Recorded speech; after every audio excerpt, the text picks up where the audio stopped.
क्या कभी तुमने किसी को इतना चाहा है कि सारी जिंदगी उससे मिलने के लिए दौड़ते रहे हो?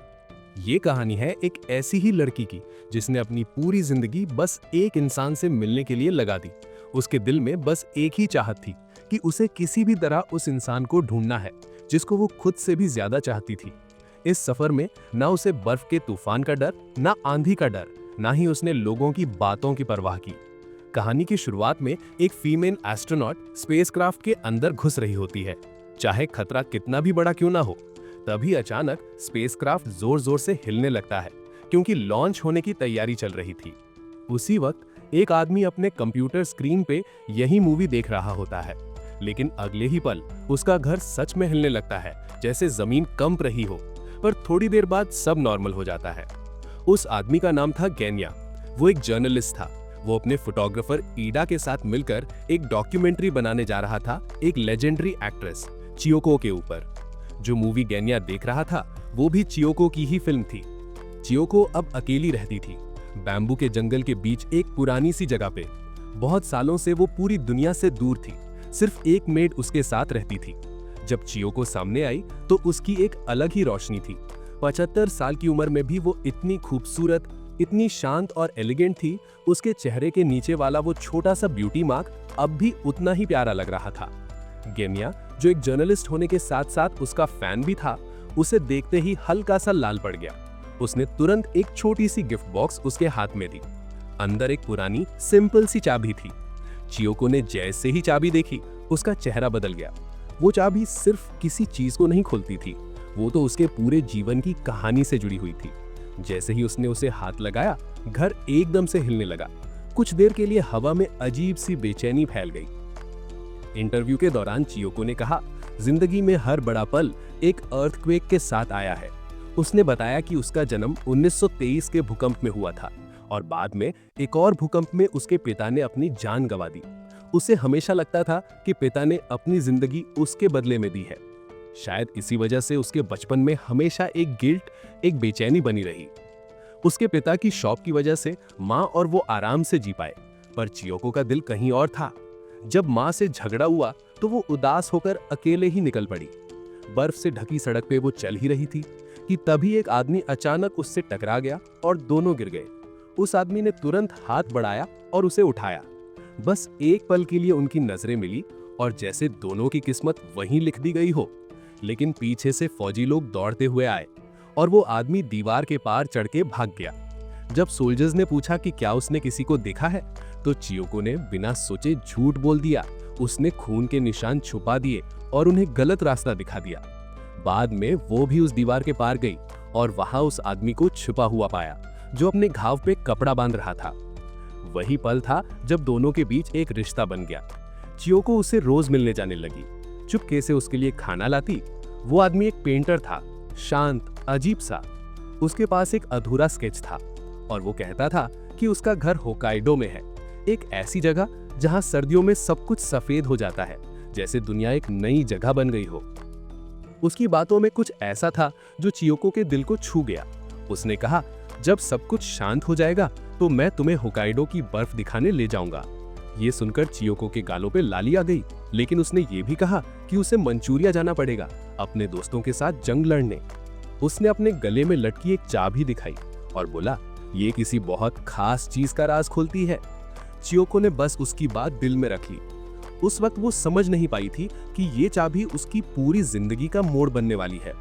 दोनों ने तय किया, अगले दिन मिलेंगे और उस दिन वो उस चाबी का राज बताएगा।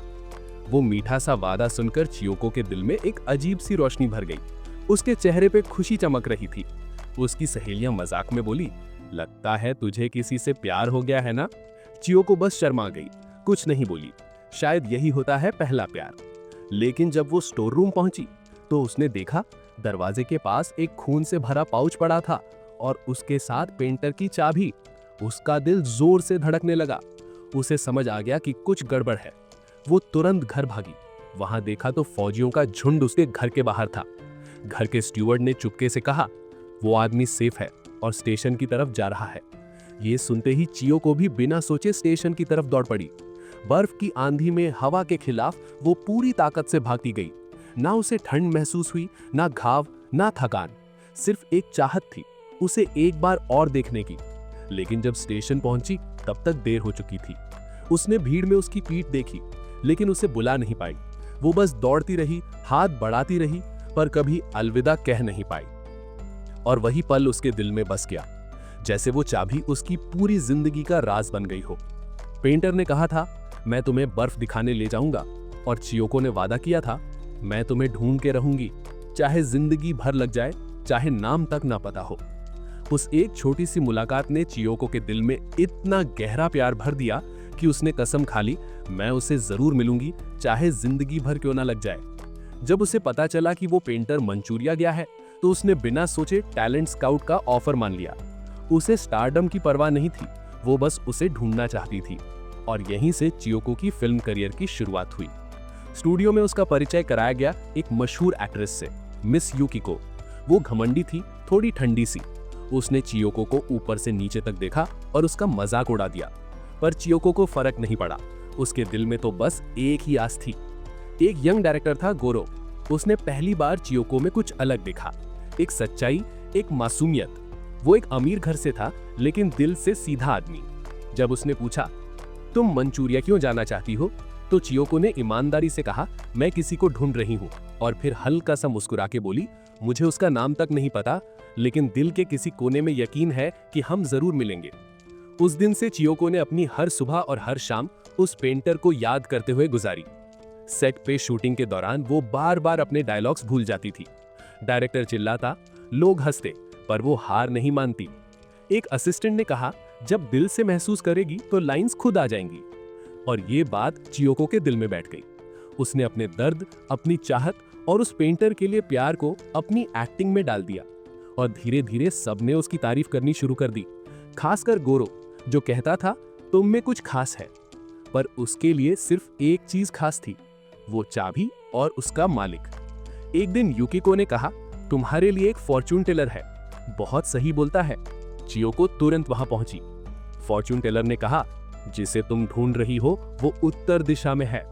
बस इतना सुनते ही चियोको ने सब छोड़ दिया और सीधा नॉर्थ जाने वाली ट्रेन में चढ़ गई। लेकिन सफर आधा ही हुआ था कि मंचूरियन डाकुओं ने ट्रेन पर हमला कर दिया। लोग चिल्लाने लगे, सब भाग रहे थे। चियोको मुश्किल से बच पाई। उस दिन उसे समझ आया कि जिंदा रहने के लिए उसे अपना सफर जारी रखना होगा, और उसने वही किया, एक्टिंग जारी रखी। कभी वो पुरानी दास्तान की एक राजकुमारी बनती जो जंग की आग में अपना सब कुछ खो देती, कभी वो अपने प्रेमी को मरते हुए देखकर दुख में अपनी जान देने जाती।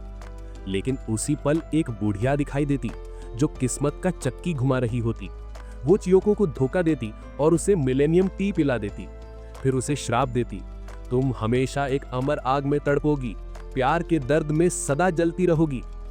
वो रूह उससे नफरत करती थी, लेकिन उसी नफरत के अंदर छुपा था एक अमर प्यार। वो कर्स फिल्म का था, लेकिन चियोको के दिल में हमेशा के लिए बस गया। जिंदगी और सेट दोनों तेजी से बदलते रहे। कभी वो कोमल राजकुमारी थी, कभी एक बहादुर सेनापति, लेकिन हर रोल के अंदर एक ही बात थी, एक औरत जो सब कुछ दांव पे लगाकर अपना प्यार ढूंढने निकलती है। चियोको अपनी कहानी बता रही थी, पूरी तरह से उस लम्हे में डूबी हुई, जैसे सब कुछ कल ही हुआ हो। वो अपनी एक्टिंग करियर के उन दिनों को याद कर रही थी जब वो हर सीन के साथ उस पेंटर के निशान ढूंढती थी। क्योटो में उसने गेशा का रोल निभाया था, एक ऐसी लड़की जो एक छोटी सी गलती पर भी पीटी जा सकती थी। उस फिल्म में जब उसे पता चला कि उसका लवर शहर में फंसा हुआ है, तो वो उसने उसे बचाने के लिए जान की बाजी लगा देती है। वो दौड़ती है, गिरती है और एक समुराई घोड़े पे आता है, उससे टकराकर गिरा देता है। ये सीन बिल्कुल वैसा ही था जैसे उस दिन हुआ था जब चियोको ने पहली बार पेंटर से मुलाकात की थी। उसने अपने गले से चाबी उतारी, लेकिन तब तक परस्यूअर्स पास आ गए थे। वो आदमी दीवार के ऊपर चढ़ गया और बोला, इस चाबी को संभाल के रखना, जब हम मिलेंगे तो ये राज खुलेगा। वही पल बार बार उसकी जिंदगी में लौट कर आता था, इतना कि चियोको को समझ ही नहीं आता था वो फिल्म में जी रही है या अपनी असली जिंदगी में। जब समुराई उसके पास आए तो चियोको ने फिर वही किया, उन्हें गलत रास्ता दिखा दिया। उन्होंने शक किया और उसे पकड़कर ले जाने लगे, लेकिन एकदम से किसी ने उसे बचा लिया और वो बच के निकल नहीं। घोड़े पर सवार हवा को चीरते हुए उसके दिल में एक ही आग जल रही थी, अपनी किस्मत तक पहुंचने की। मंचूरिया से लेकर क्योटो तक पुराने समय से लेकर नए दौर तक चियोको ने हर किरदार निभाया। कभी एक राजकुमारी, कभी एक निंजा, कभी एक गेशा, पर सबका एक ही मतलब था, प्यार के लिए सब कुछ दांव पे लगाना। इस प्यार की तलाश में वो कई बार थक गई, कभी डर गई, कभी खुद से भी खो गई, और हर बार उसे वही पुरानी बुढ़िया दिखाई देती जो किस्मत का चक्र घुमाते हुए कहती, प्यार की आग में हमेशा जलते रहना और कभी अपनी इच्छा पूरी न देख पाना। उसके फिल्मों में चियोको को कई बार पकड़ा गया, उस पे जुल्म हुआ, उससे पूछा गया वो आदमी कहाँ है, लेकिन वो चुप रही, एक शब्द तक नहीं बोली। जब सोल्जर्स ने आखिर उस आदमी को पकड़ लिया तो चियोको को रिहा कर दिया गया।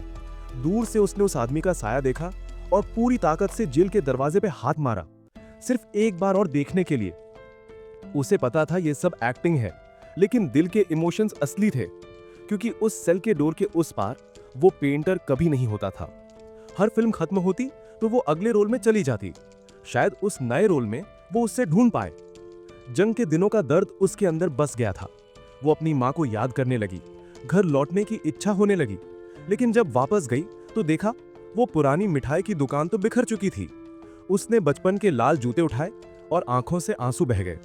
दीवार पे लगे पुराने तस्वीर अब उसके लिए सिर्फ यादों का एक टुकड़ा बन गए थे। अब चियोको उम्र के उस मोड़ पर पहुंच गई थी जहां से लौटना मुश्किल था। गेन्या ने देखा कि वो थक चुकी है। उसने कहा, आज के लिए इतना काफी है, कल बात जारी रखते हैं। लेकिन चियोको ने मना कर दिया। उसने हल्का सा मुस्कुरा के कहा, जब एक याद जाग जाती है ना तो उसे पूरा कहना पड़ता है, वरना कल तक सब कुछ धुंधला पड़ जाता है। फिर वो बोलती रही और अपनी कहानी फिर से शुरू की। जंग के बाद सब लोग जीने के लिए संघर्ष कर रहे थे। खाने को कम था, कपड़े भी मुश्किल से मिलते थे, लेकिन फिल्म बनाना वो सबके लिए जीने की वजह थी। दिन भर काम, थकान, लेकिन दिल में सुकून। और चियोको के दिल में एक ही यकीन था कि वो एक दिन जरूर मिलेगा। लेकिन वक्त निकल गया, दुनिया बदल गई। अब उसे पता ही नहीं था कि उसे कहां ढूंढे। वो बस इतना चाहती थी कि वो पेंटर कहीं ना कहीं उसकी कोई फिल्म देखे और समझे कि वो अब भी उसका इंतजार कर रही है। 1950s में चियोको अपने करियर के शिखर पर थी।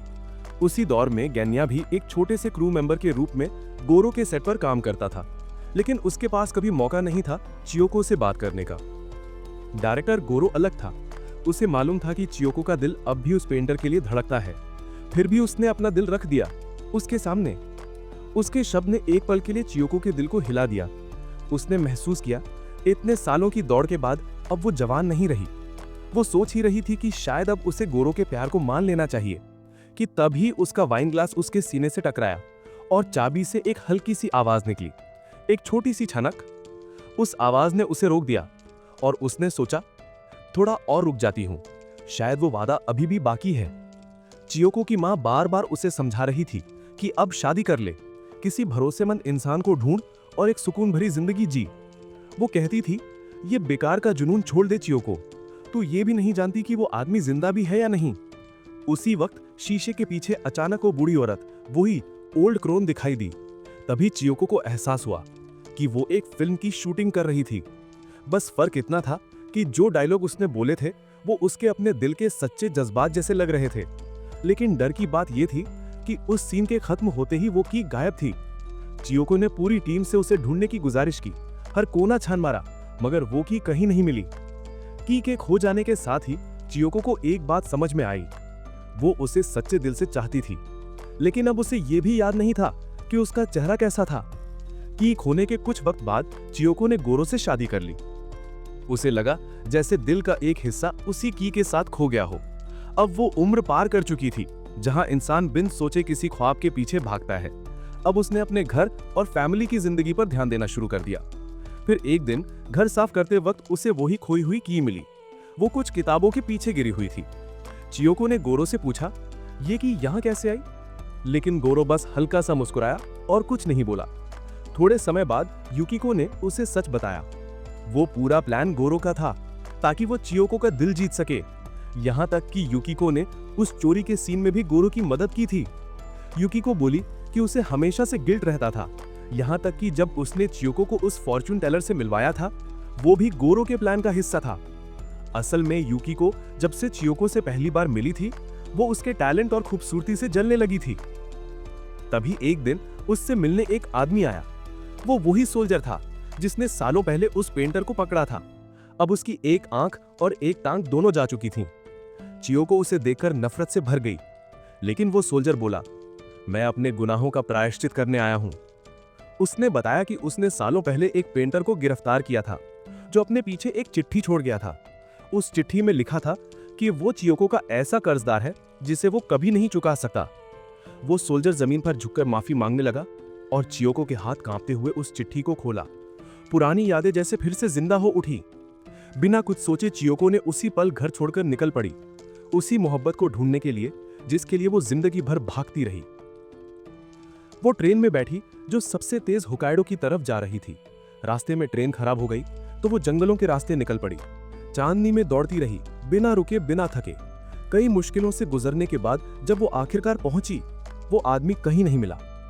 कुछ वक्त बाद एक फिल्म में चियोको ने फिर वही किरदार निभाया, एक ऐसी औरत का जो अपने प्यार की तलाश में भटक रही थी। एक सुनसान मैदान में उसे एक अधूरी पेंटिंग दिखी और उस पेंटिंग में वही चेहरा झलक रहा था, पर अगले ही पल वो शख्स हाथ हिलाकर विदा हुआ और गायब हो गया। चियोको ने आसमान की तरफ देखकर चिल्लाई, चाहे तू कहीं भी हो, मैं तुझे ढूंढ के रहूंगी। वो उसकी फिल्म का डायलॉग था, पर असल में वो खुद चियोको का दिल बोल रहा था। फिर एक दिन शूटिंग के दौरान हादसा हो गया। इमारत गिरने वाली थी और गेन्या ने दौड़कर चियोको को बचा लिया। जब उसे होश आया तो उसने फिर वही बूढ़ी औरत देखी। वो अब भी उसे कोस रही थी।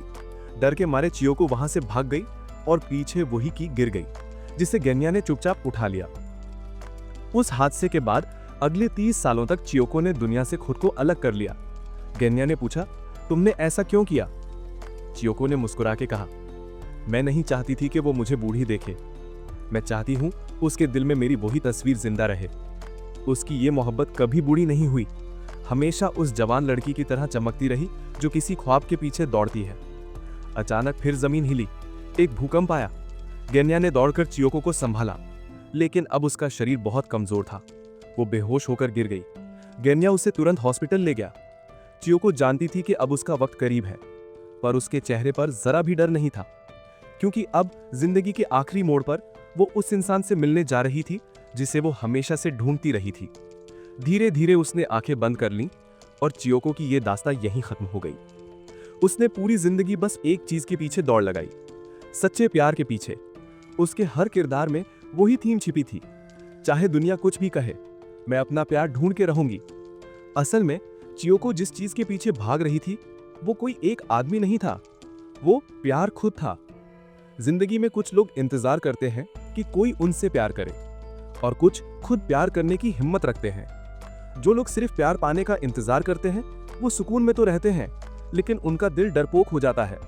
पर जो लोग हिम्मत से प्यार करते हैं, जो रिस्क लेते हैं, हारते हैं, गिरते हैं, फिर भी पूरे दिल से प्यार करते हैं, वो सच में प्यार को जीते हैं। ऐसे लोग कभी हारते नहीं, क्योंकि उनके अंदर मोहब्बत करने का जज्बा जिंदा रहता है। तो बस हर किसी में वो हिम्मत हो, प्यार करने की, कोशिश करने की, हारने की और पूरे दिल से किसी को चाहने की, क्योंकि प्यार खुद एक सफर है।